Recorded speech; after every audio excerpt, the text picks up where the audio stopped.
من در کنار مادر یکی از قهرمانان، یا بهتر بگویم در کنار مادر دو تا از بهترین قهرمانان بسکتبال ایران هستم. با سلام خدمت شما خانم بهرامی. منم سلام دارم خدمت همه ایرانی‌ها در تمام دنیا.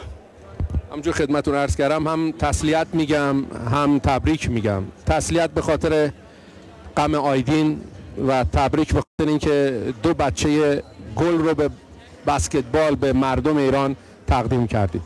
من ممنونم از شما. البته واقعا خداوند به من لطف داشته یا به خانواده ما لطف داشته که بچه‌ها تونستن تا اینجا خودشونو برسونن، ولی شاید بیشتر از این لایق آیدین نبودم، یا آیدین فکر می‌کنم که این دنیا براش کوچیک بود، نمیدونم، ولی به هر جهت تو همین 26 سالی که زندگی کرد من فکر می‌کنم خیلی موفق بود و با رفتنش هم حتی من فکر می‌کنم یه موج عجیبی بچه‌های جوانای ایران به جا گذاشته که همه یه جوری تغییر کردن، همه یه جوری مثلا آیدین شده سمبل براشون و بود. قبلا من نمیدونستم آیدین رو اینقدر مردم دوست دارن، یعنی گاهی وقتا فکر می‌کنم یعنی این آیدین کی بوده، چه جوری بوده، یعنی من مادر کی بودم، واقعا این احساسو دارم گاهی وقتا و هنوز که هنوزه نمیتونم باور کنم رفتنشو. فکر کنم هستش. الانم نمیخواستم ناراحتون میکنم ولی عکسو میارم برای اینکه آیدین باید الان اینجا باشه و هست، در کنار صمد، در کنار بقیه بچهای تیم. و تا وقتی بچه‌ها بازی میکنن و خوب هستن، مثلا صمد به من گفته که ازم خواسته که من گریه نکنم، بی‌قراری نکنم. به من گفت مامان آیدین یه قهرمان بود، مادر یه قهرمان باش. سعی میکنم مثل صمد که داره اینطوری تحمل میکنه و عالی بازی میکنه، برای اینکه خود صمد میگه که تا وقتی من تو زمین میدوم و موفقم آیدین در کنار منه. منم سعی میکنم که با یاد آیدین زندگی کنم و برای صمد دعا کنم و برای بقیه بچه‌ها که همشون مثل بچه‌های خودم میمونن. منم برای صمد آرزوی موفقیت دارم. جای 2 نفر بازی میکنه صمد الان. من اون اوایل خیلی حالم بد بود، البته شاید چیز غلطی گفتم ولی هنوز بعضی مردم تو ایران میگن. من فریاد میزدم نگید صمد، بگید آیدین صمد. اصلا طاقت نداشتم اسم صمد رو تنهایی بشنوم، برای اینکه خودم معمولا هیچ وقت تنهایی اینا رو صدا نمیکردم از بچگی. بعض وقتا اینا به من میخندیدن آیدین صمد، میگفتن که مامان کیو داری صدا میکنی؟ همیشه میگفتن آیدین صمد، یعنی اصلا کلا آیدین صمد صداشون میکردم و از مردم خواستم اینو بزنن رو صمد.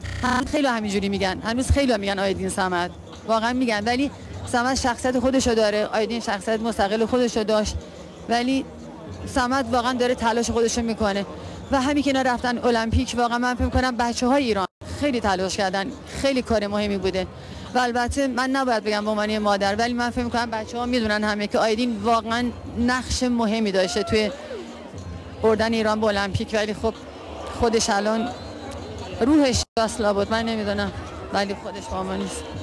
مطمئنم آیدین هست با ما، اینجا هم هست، همه جا با تیم هست و آرزوی صبر میکنم برای شما، آرزوی موفقیت برای صمد و تیم ملی بسکتبالمون. منم همین آرزو رو دارم واقعا برای بچهای تیم ملی که تو المپیک بدرخشن، اینجا واقعا بتونن خودشون نشون بدن و واقعا بسکتبال ایران و همینطوری که بچه‌ها الان چند ساله واقعا یه رشد عجیبی توش ایجاد کردن، همینجوری ادامه داشته باشه و اسم آیدین منم همیشه باشه تو این بسکتبال. از همه مردم دنیا، واقعا از تمام ایرانیایی که تو همه دنیا هستن و اینقدر به ما محبت دارن، واقعا سپاسگزارم و از همشون التماس دعا دارم. خیلی ممنون که با ما صحبت کردید. منم ممنونم از شما، خیلی متشکرم. مرسی. در خدمت آقای محسن عارق‌زاده هستیم. درست آقای؟ درست میگم یا نه؟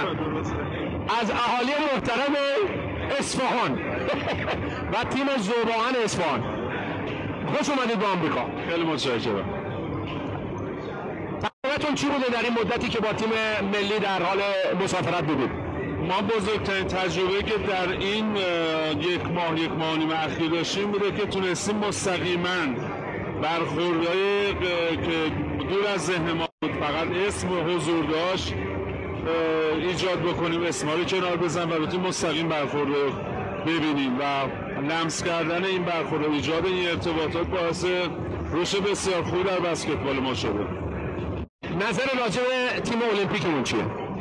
مطمئن باشیم بازنده بدی نخواهیم بود. ما این تجربه بزرگی حضور در المپیک. نباید انتظار داشت که ما بریم تیم‌های مثل آرژانتین، روسیه، تیم‌های لیتوانی اینا رو ببریم. اما با تجربه که در این مدت پیدا کردن، بچه‌ها شخصیتی پیدا کردن که تا آخر لحظه مبارزه میکنن.